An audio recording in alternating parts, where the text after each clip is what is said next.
নমস্কার। চলুন আজ আমাদের চারপাশের এই অদৃশ্য শক্তি মানে বায়ুমণ্ডলকে একটু কাছ থেকে চিনে নেওয়া যাক।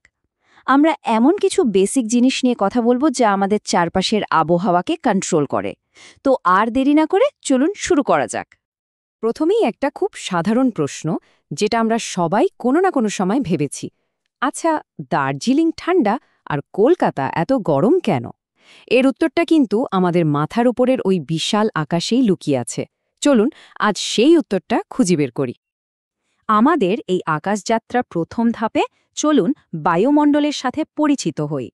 এটা শুধু ফাঁকা জায়গা নয়, এটা হলো আমাদের গ্রহের একটা প্রোটেক্টিভ ব্ল্যাঙ্কেট, একটা সুরক্ষার চাদর, যা ছাড়া পৃথিবীতে প্রাণের অস্তিত্বই সম্ভব হতো না।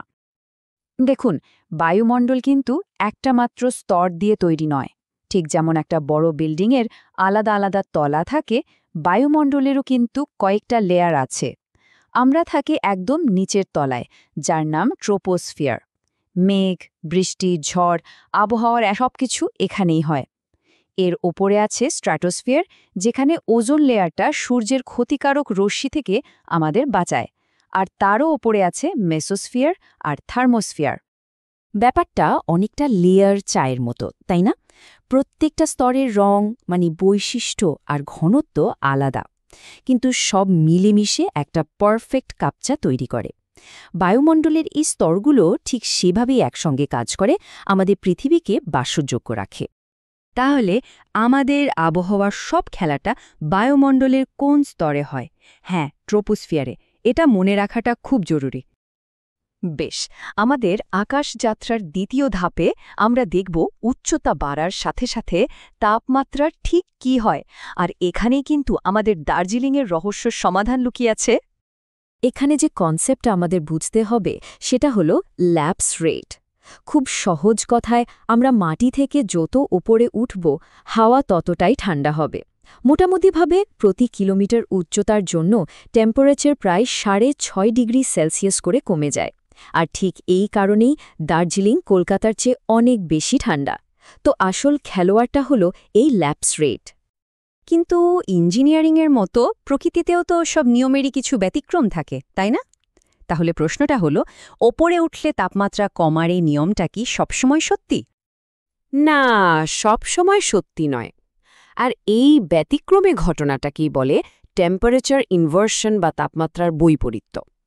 এটা হলো একটা পুরো উল্টো সিচুয়েশন, যেখানে ঠান্ডা বাতাসের একটা স্তরের উপর গরম বাতাসের একটা স্তর এসে বসে পড়ে। এর একটা দারুণ উদাহরণ হলো শীতকালে কলকাতার সকালের ধোঁয়াশা। কখনো খেয়াল করেছেন? ওই সময়টায় মাটির কাছাকাছি বাতাসটা ঠান্ডা আর ভারী হয়ে যায়, আর তার ঠিক ওপরেই একটা গরম বাতাসের স্তর একটা ঢাকনার মতো আটকে থাকে। ফলে শহরের ধোঁয়া আর দূষণ ওপরে যেতে না পেরে নিচেই জমা হতে থাকে। এই ছবিটা দেখলে পার্থক্যটা পরিষ্কার বোঝা যাবে।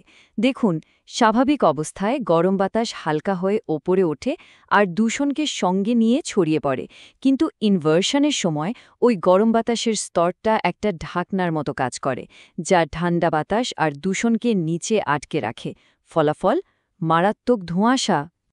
সুতরাং স্বাভাবিক নিয়মের এই যে উল্টো ঘটনাটা, যেখানে উচ্চতা বাড়ার সাথে সাথে তাপমাত্রাও বাড়ে, এটাকে আমরা কি বলি? হ্যাঁ, টেম্পারেচার ইনভার্সন।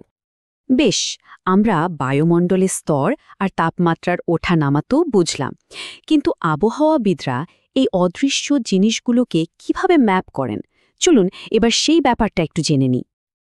ইঞ্জিনিয়ারিং ড্রয়িংয়ে যেমন কন্ট্যুর লাইন ব্যবহার করে কোনো জায়গার উঁচু নিচু দেখানো হয়, ঠিক তেমনই কিছু কাল্পনিক রেখা ব্যবহার করে বায়ুমণ্ডলের তাপমাত্রা আর চাপকেও ম্যাপ করা যায়। প্রথম রেখাটা হল আইসোথার্ম। নামের মধ্যেই কিন্তু এর মানে লুকিয়ে আছে। আইসো মানে সমান, আর থার্ম মানে তাপ।